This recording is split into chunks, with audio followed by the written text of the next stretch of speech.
وإذ نجيناكم من آل فرعون يسومونكم سوء العذاب يذبحون أبناءكم ويستحيون نساءكم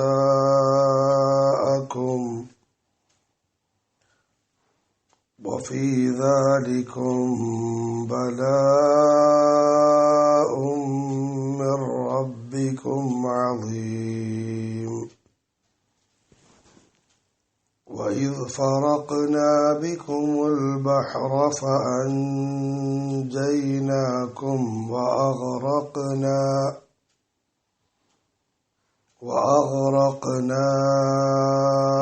آل فرعون وأنتم تنظرون.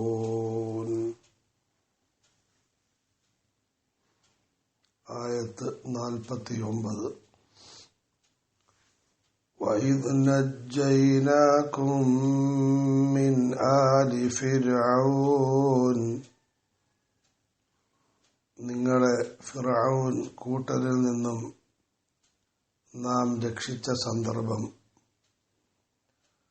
യസൂമൂനകും സൂഅൽ അദാബ്, അവർ നിങ്ങളെ വളരെ മോശമായി ശിക്ഷിച്ചിരുന്നു. യുദബ്ബിഹൂന അബ്നാഅക്കും വയസ്തഹ്യൂന നിസാഅക്കും,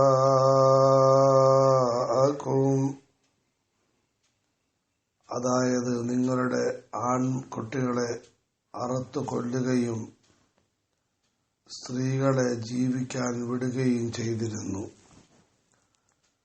وفي ذلكم بلاء من ربكم عظيم,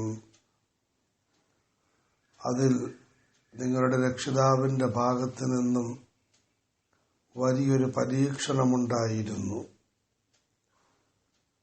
وإذ فرقنا بكم البحر فأنجيناكم, നിങ്ങൾക്ക് വേണ്ടി സമുദ്രത്തെ നാം പിളർത്തിയ സന്ദർഭം. فأنجيناكم وأغرقنا آل فرعون, അങ്ങനെ നിങ്ങളെ നാം രക്ഷിച്ചു, ഫിർഔൻ കൂട്ടരെ മുക്കിക്കൊന്നു. وأنتم تنظرون, നിങ്ങൾ കണ്ടുകൊണ്ടിരിക്കവേ. അല്ലാഹു തആല ഇസ്രായേൽ സന്തതികളോട് ചെയ്ത അനുഗ്രഹങ്ങളെ വിശദീകരിക്കുകയാണ് ഈ ആയത്തുകളിൽ. 2 അനുഗ്രഹങ്ങളാണ് അല്ലാഹു അനുസ്മരിച്ചിരിക്കുന്നത്. ഒന്ന്, ഇസ്രായേൽ സന്തതികളെ ഫറോവ എന്ന ഈജിപ്തിലെ ചക്രവർത്തിയും അയാളുടെ ആളുകളും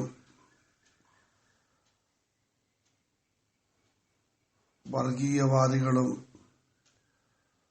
വളരെ കഠിനമായി ശിക്ഷിച്ചിരുന്നു.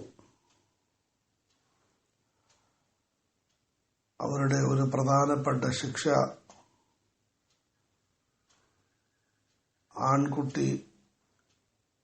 ആൺകുട്ടികൾ വളർന്നു വന്നാൽ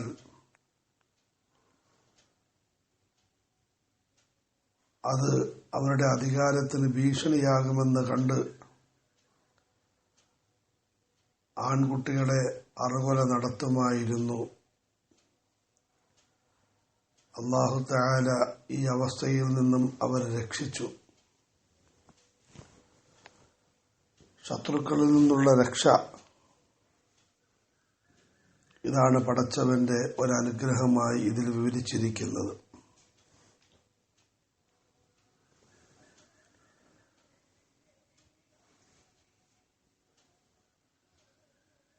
ഈ രക്ഷ പടച്ചവന്റെ വലിയ അനുഗ്രഹമാണ്. ഈ അനുഗ്രഹം സത്യവിശ്വാസികളായ ആളുകൾക്ക് പടച്ചവൻ നിരന്തരമായി നൽകിയിട്ടുണ്ട്, നൽകുന്നുണ്ട്, നൽകുകയും ചെയ്യും.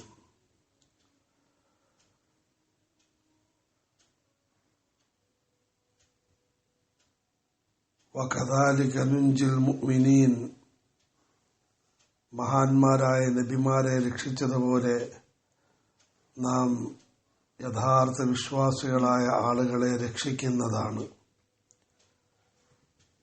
പടച്ചവന്റെ ഈ അനുഗ്രഹം ഇസ്ലാമിക സമൂഹത്തിൽ നിരന്തരമായ നിലയിൽ കാണാൻ സാധിക്കും. ഈ സമുദായത്തിലെ ഒന്നാമത്തെ ഫിറഔനായിരുന്നു അബൂജഹൽ. ബദറിൽ വച്ച് അയാൾ തകർക്കപ്പെട്ടപ്പോൾ റസൂലുള്ളാഹി സ്വല്ലല്ലാഹു അലൈഹി വസല്ലം അരുളി, ഈ സമുദായത്തെ സംബന്ധിച്ചിടത്തോളം വലിയൊരു ഫിറഔനായിരുന്ന അബൂജഹൽ കൊല്ലപ്പെട്ടിരിക്കുന്നു, തകർന്നിരിക്കുന്നു. തുടർന്ന് ഇങ്ങോട്ടും ഈ സമുദായത്തിനെതിരെ ധാരാളം അബൂജഹലുമാർ, അക്രമത്തിന്റെ വക്താക്കൾ അക്രമങ്ങൾ നടത്തുകയും പടച്ച തമ്പുരാൻ അതിൽ നിന്നെല്ലാം ഈ സമുദായത്തെ രക്ഷിച്ച് ഇവിടം വരെയും എത്തിക്കുകയും ചെയ്തു. ഇനിയും തീർച്ചയായും മുമ്പോട്ട് കൊണ്ടുപോകും. രണ്ടു തരത്തിലുള്ള അക്രമങ്ങളിൽ നിന്നും അല്ലാഹു ഈ സമുദായത്തെ ഓരോ കാലഘട്ടങ്ങളിലും രക്ഷിക്കുകയുണ്ടായി. ഒന്ന്, ഈ സമുദായത്തിന്റെ അസ്തിത്വം തകർക്കാൻ പരിശ്രമിച്ചവരിൽ നിന്നും അല്ലാഹു രക്ഷിച്ചു. രണ്ട്, വ്യക്തിത്വം തകർക്കാൻ പരിശ്രമിച്ചവരിൽ നിന്നും അല്ലാഹു രക്ഷിച്ചു. 1400 വർഷമായി ആ സഞ്ചാരം നടന്നുകൊണ്ടിരിക്കുന്നു. എന്നാൽ ഒരു കാര്യം മനസ്സിലാക്കണം, അല്ലാഹു രക്ഷിക്കുന്നത് പടച്ചവരാണെങ്കിലും രക്ഷിക്കാൻ അല്ലാഹുവിന് ചില നടപടിക്രമങ്ങളുണ്ട്, രീതികളുണ്ട്. പരിശുദ്ധ ഖുർആനിന്റെ തന്നെ വേറെ ഭാഗത്ത് അല്ലാഹു ഇസ്രായേൽ സന്തതികളോട് ആ നിബന്ധന വിവരിച്ചത് പറയുന്നുണ്ട്. അതിന്റെ രത്ന ചുരുക്കമാണ്, നല്ല വഴിയിൽ ഉറച്ചു നിൽക്കണം. ഫസ്തഖീമാ വലാ തത്തബിഅൻ സബീലൽ ലദീന ലാ യഅലമൂൻ, നല്ല മാർഗത്തിൽ ഉറച്ചു നിൽക്കണം. അക്രമത്തിന്റെ മുന്നിൽ നമ്മളും അക്രമികളായി കഴിഞ്ഞാൽ രക്ഷപ്പെടൽ ബുദ്ധിമുട്ടായിരിക്കും. സത്യത്തിന്റെ പാതയിൽ ഉറച്ചു നിന്നാൽ പടച്ചവൻ രക്ഷിക്കുന്നതാണ്. ഇതാണ് അല്ലാഹു ചെയ്ത ഒന്നാമത്തെ അനുഗ്രഹം, നമുക്ക് ചെയ്തുകൊണ്ടിരിക്കുന്ന അനുഗ്രഹം. രണ്ടാമത്തെ അനുഗ്രഹം അല്ലാഹു പറയുന്നു, വഇദ് ഫറഖനാ ബികുമുൽ ബഹ്റ ഫഅൻജയ്നാകും വഅഗ്റഖനാ ആല ഫിർഔന വഅൻതും തൻദുറൂൻ. ഒരു ഭാഗത്ത് പടച്ചവൻ നിങ്ങളെ രക്ഷിച്ചപ്പോൾ മറുഭാഗത്ത് അക്രമത്തിൽ ഉറച്ചു നിന്ന നിഷേധികളെ പടച്ചവൻ നശിപ്പിക്കുകയുണ്ടായി. ഇസ്രായേൽ സന്തതികളെയും കൂട്ടി മൂസ അലൈഹിസ്സലാം പുറപ്പെട്ടു ഫലസ്തീനിലേക്ക് പോകാൻ. എന്നാൽ സ്വയം ഗുണങ്ങൾ ചെയ്തതുമില്ല, ചെയ്യാൻ സമ്മതിക്കുകയുമില്ല എന്ന വാശിയിൽ ഫിറഔനും കൂട്ടരും അവരെ തകർക്കാൻ അവരുടെ പിന്നാലെ വന്നു. വഴിയിൽ ഒരു സമുദ്രത്തിന്റെ ഇടുക്കുണ്ടായിരുന്നു. ചെങ്കടലിന്റെ ചെറിയൊരു ഭാഗം മുറിച്ചു കടക്കണമായിരുന്നു. അല്ലാഹു തആല അതിനെ വെള്ളത്തെ ആ സമുദ്രത്തിൽ നിന്നും മാറ്റുകയും ഒതുക്കുകയും മൂസ അലൈഹിസ്സലാമും കൂട്ടരും അത് കടന്ന് മറുകര പ്രാപിക്കുകയും ചെയ്തു. ഇത് കണ്ടിട്ടും ഫിർഔനിന്റെ ധിക്കാരത്തിന് കുറവുണ്ടായില്ല. ഫിർഔൻ പറഞ്ഞു, നാം അവരെ നേരിട്ട് നശിപ്പിക്കുന്നതിന് നാം തന്നെയാണ് ഈ കാര്യങ്ങൾ ചെയ്തിരിക്കുന്നത്. വരിൽ നമുക്കിറങ്ങി അപ്പുറത്തെത്തി അവരെ വധിക്കാം. ഫിർഔനും കൂട്ടരും ഇറങ്ങി അല്ലാഹു തആല ആ വെള്ളത്തെ മൂടിക്കളഞ്ഞു. അവരതിൽ മരിക്കുകയുണ്ടായി. പടച്ചവന്റെ വലിയ അനുഗ്രഹമാണ് അക്രമത്തിൽ ഉറച്ചു നിൽക്കുന്നവർ അവരെ ഇല്ലായ്മ ചെയ്യുക എന്നുള്ളത്. മറുഭാഗത്ത് ഈ ആയത്ത് പഠിപ്പിക്കുന്നു, അക്രമികൾ സൂക്ഷിക്കണം. അവരുടെ എല്ലാ പദ്ധതികളും അവരുടെ മുഴുവൻ മുന്നേറ്റങ്ങളും മുങ്ങിച്ചാകുന്നതാണ്, ഇല്ലാതാകുന്നതാണ്. ഒരിക്കലും അക്രമങ്ങൾ വളരുകയും വിളയുകയുമില്ല. ആ കുറെ നാൾ അള്ളാഹുവിന്റെ ദാസന്മാരെ ദ്രോഹിക്കും. പക്ഷെ അവസാനം അക്രമികളെ അള്ളാഹു ഇല്ലാതാക്കുന്നത് പടച്ചവന്റെ എല്ലാ കാലഘട്ടത്തിലുമുള്ള നടപടിക്രമമാണ്. മറ്റൊരു ഭാഷയിൽ പറഞ്ഞാൽ അക്രമികൾ സ്വയം നശിക്കുകയാണ്, അക്രമികൾ സ്വയം പരാജയപ്പെടുകയാണ്. അക്രമികളായ റോമൻ, പേർഷ്യൻ സാമ്രാജ്യങ്ങളെയും ഓരോ അക്രമകാരികളെയും പടച്ചവൻ ആദ്യം നന്നാക്കാൻ പരിശ്രമിച്ചു. എന്നിട്ട് ഒരു നിലയ്ക്കും നന്നാകാതെ വന്നപ്പോൾ പടച്ചവൻ അവരെ നശിപ്പിക്കുകയുണ്ടായി. അവരുടെ അക്രമങ്ങൾ കാരണമായി അവർ തകർന്ന് തരിപ്പണമായി. ഫിർഔൻ അക്രമങ്ങൾ കാണിച്ചു. അല്ലാഹു തആല ഫിർഔനെയും കൂട്ടരെയും നശിപ്പിക്കുകയുണ്ടായി. വേറെ പ്രധാനപ്പെട്ടൊരു കാര്യം, അക്രമം പോലെ തന്നെ അക്രമത്തിന് കൂട്ടുനിൽക്കുന്നതും കഠിനമായ കുറ്റമാണ്. ഫിർഔൻ കൂട്ടരുടെ ഗുരുതരമായ പാപം അക്രമത്തെ പിന്തുണച്ചു എന്നുള്ളതാണ്. അക്രമം കാണിച്ചത് ഫിർഔനാണ്. പക്ഷേ അതിന് കൂട്ടുനിന്ന കാരണത്താൽ അവരെയും പടച്ചവൻ നശിപ്പിക്കുകയുണ്ടായി. ഈ ലോകത്തുള്ള എല്ലാ ധർമ്മ സന്ദേശങ്ങളും സംയുക്തമായി അംഗീകരിച്ചിരിക്കുന്ന യാഥാർത്ഥ്യമാണ് അക്രമം പാടില്ല എന്നുള്ളത്. ആരാധനാ കാര്യങ്ങളിലും മറ്റും അഭിപ്രായ വ്യത്യാസങ്ങളുണ്ടെങ്കിലും മുഴുവൻ ലോകവും ഏകോപിച്ചിരിക്കുന്ന കാര്യമാണ് അക്രമം പാടില്ല എന്നുള്ളത്.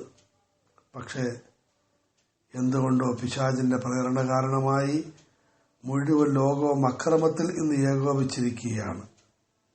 അക്രമത്തിൽ നമ്മൾ പിന്മാറണം. പ്രത്യേകിച്ചും പരിശുദ്ധ ഖുർആനുമായി ബന്ധപ്പെട്ടവർ, സത്യത്തിന്റെ ദർശനവുമായി അടുപ്പമുള്ളവർ അക്രമങ്ങളിൽ നിന്നും അകന്നു കഴിയണം. വ്യക്തിപരമായിട്ടും കുടുംബപരമായിട്ടും സംഘടനാ നിലയിലും സാമുദായിക മേഖലയിലും രാഷ്ട്രീയ സാമൂഹ്യ മണ്ഡലങ്ങളിലും അക്രമങ്ങളിൽ നിന്നും അകന്നു കഴിയണം.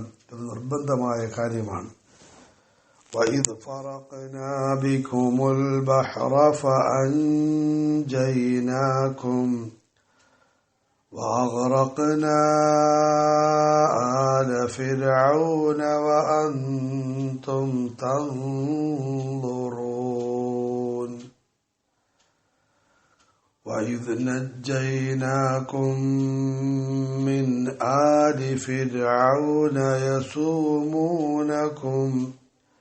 يَسُومُونَكُمْ سُوءَ الْعَذَابِ يُذَبِّحُونَ أَبْنَاءَكُمْ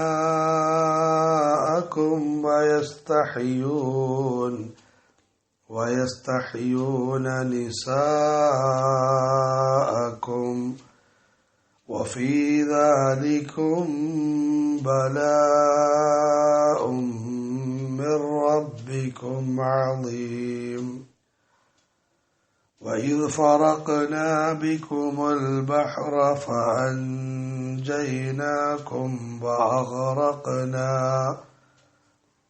وَأَغْرَقْنَا آلَ فِرْعَوْنَ وَأَنْتُمْ تَنْظُرُونَ